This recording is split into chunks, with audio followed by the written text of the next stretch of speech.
Hi, everyone. It's Rachel Bartels here. I'm absolutely delighted to get the chance to spend some time with John Sykes from Carbon Intelligence. And he actually came to the session today that we held at COP26. And John was willing to share some reflections on what he heard today. Yeah, Do you thank you. want, before you start, do you want to tell a bit about what Carbon Intelligence does?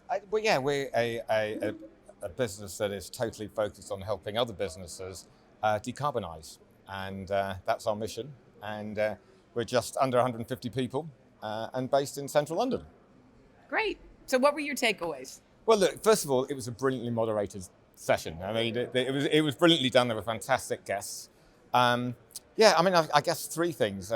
Number one, the focus on supply chain was really interesting. You know, it's a really complex, difficult problem, and getting quality data of your supply chain is really important, and it's a fantastic opportunity. And I thought that was brought out brilliantly well. Secondly, there's no point having that data unless it's embedded into multiple systems within the businesses, and that changes from procurement to product development to strategic planning to HR systems. And again, I thought that was brilliantly well done. And I guess the last point was, it was said many times, it is about the people. It's about a cultural change. You know, is this really a transition for your business or is it a transformation? But whichever way it is, it has to be done with the people. And that's an essential part of it. And again, that was brilliantly done. So, question for you. Yeah. I mean, this is driving me nuts because it says, for those of you who can't see, it says ambition 1.5. And I'm a bit like, it's about action, not ambition at this point. So, John, as you work with companies, what do you see as the biggest things that are helping them to actually take those, in some cases, leaps of faith because they're trying to get the data together? And what are the things that you see that are stopping them? So I think that there's two. We could talk a long time about both of those questions. So I'll get on the first one. I think the first thing is really understanding the value proposition for each business. And it really does change. You know, there are fantastic opportunities, but there are also big risks if you don't get involved. So I think really honing in on the value proposition for the particular business makes a huge difference. And once that is clearly articulated and the C-suite really understand it, then I think fantastic things can happen.